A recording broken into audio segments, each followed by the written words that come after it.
Today was an original member of American supergroup, the Jackson 5. From the age of 12, he's lived his life in the media spotlight and witnessed firsthand the impact fame had on his family and his brother Michael. He's sharing his experiences in a new book, giving a unique perspective on his brother, the king of pop, and setting the record straight on the rumours that surround his life and his death. Please welcome everyone, Jermaine Jackson.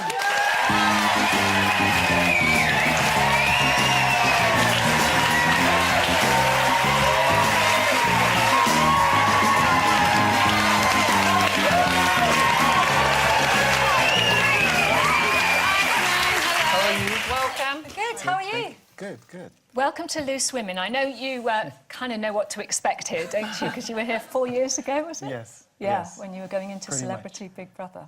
Yeah. Have you recovered? Pretty much. Now, this is the book. You are not alone. Michael, Through a Brother's Eyes. Obviously, that's the book which is just out. Why did you decide to write it at this time, Jermaine?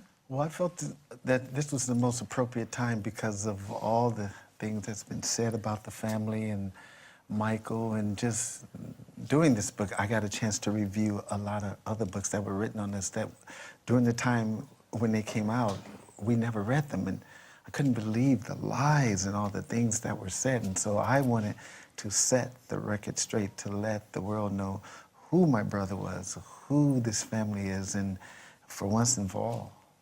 Because when Michael died, I mean, I could remember where I was when I heard the news, because it was so shocking, because he was still a young man, relatively young, and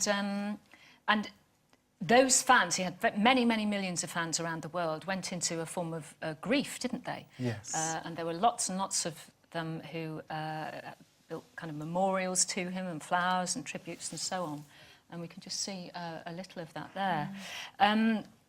And obviously then all the records came out, all the books came out. So were you suffering and the family suffering from grief? Is that why you didn't read that material at the time? Yeah, well, we knew that it wasn't credible, and they weren't credible, but we knew how we were raised, and we knew that it was most important to stay a family from Gary, Indiana to Hollywood. And so to hear all these horrible things said about the family as well as Michael, we just didn't give into it. But Jermaine, Michael himself, I mean, I'm really interested in the book when you write about your father and how strict a disciplinarian he was when you were all growing up. And I accept that you grew up in a neighbourhood surrounded by gangs, and so I can see where your dad was coming from, that he wanted the family to be a really strong unit. But Michael himself said to Martin Bashir in a TV interview that your father whipped him and that he was frightened of your dad. Do you think that that was wrong, that Michael wasn't telling the truth then? No, it's not a matter of telling the truth. It's understanding, being a child and not understanding. Any child's going to get frightened because you're going to get a spanking.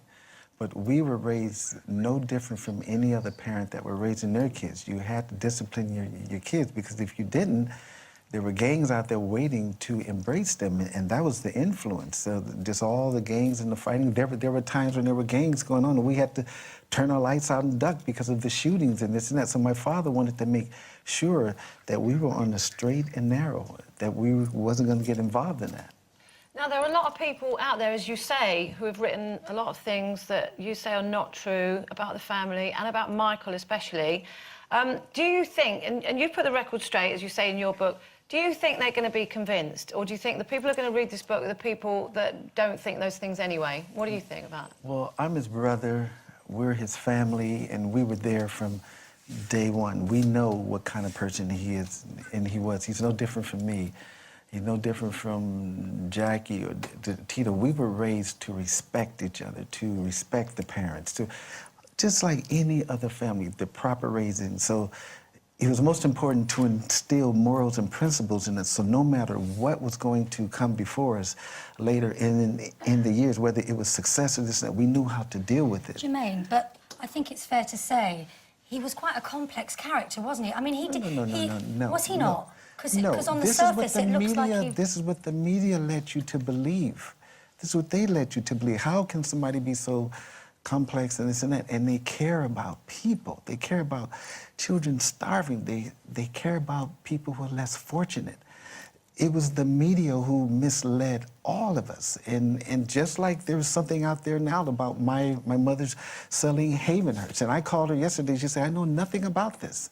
The media, they put things out there to create talk and to mislead you. But Michael misled the media. No. Well, sometimes he did because he knew that's what they were doing to him. So he played back. There was a time when he was in the wheelchair. And that was definitely misleading because he wanted to give them what they wanted. Think that he was down and out and sick and everything, but if you really look at that picture in the wheelchair, he's sitting up. And that was before the tour, wasn't it? Before he announced the tour. Yeah, because they were saying that he wasn't healthy and this and that. And it was the type of Willy Wonka act where he was going to, he's coming down the red carpet with the cane. All of a sudden, he goes and does his thing and he say, I'm back. He was the master showman as well. So this Is It tour that he was about to embark on when he sadly passed away, was that going to be it? Was that going to be... No. There again, that was not going to be it. Michael had a 5-year plan after that. He had just purchased a home. He was looking forward to doing a lot of things with us. And also his kids, taking them to see Charlie Chaplin's home in Switzerland, all sorts of things. But for him to say this is it was really the beginning of a lot of other things that he wanted to do. He wanted to do film. We both designed hotel resorts together that we were going to get into and construct in different parts of the world. OK, well, Sarah has written in and wants to know, Jermaine, what is your favourite Michael Jackson song? Oh, my goodness, how can you pick one? Mine would have to be Earth Song. Why is that? Because of what it's saying and the way he sung it and just the lyrical content. It's a beautiful song. Michael was always talking about the rainforest. He was always concerned about the planet, even before the global warming days and all this stuff. He really cared. And for someone to have the blessings from God, the talent that he gave him, God knew that he could use him to be the mouth and the voice for children, for people, for the planet. And his last days, if you saw that This Is It, he was saying, we don't have long to get it right. We have to be concerned about what's going on. But there must have been huge pressures on him because during the rehearsals for that last tour, he was a very frail person. And you say in the book that when you saw him after he died, he was half the weight that he'd been before, and he was really light before. So there must have been something going on with Michael. He must have been a sick person. No, he wasn't sick. It was what they were putting in him. And those are the questions that we have as a family. That's why I wrote this book, to try to give you a series of events all the way up to his death.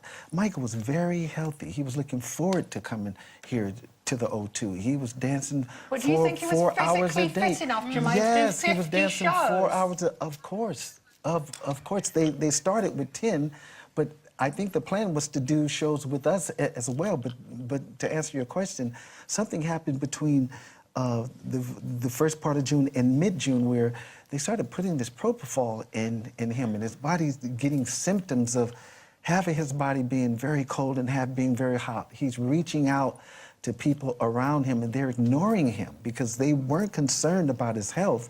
They were concerned about doing this show. But you said he was going to go on and do loads more. Yes. He had plans. Yeah, I mean, the tour promoters did say that he wasn't put under pressure by them. Obviously, we have to represent them here as well. And, I mean, the debate will go on, and there's the trial, which is coming up later on this month. Jermaine, thank you so much for coming in today. And we could talk forever, but thank you so much. Jermaine Jackson, everybody. Thank you.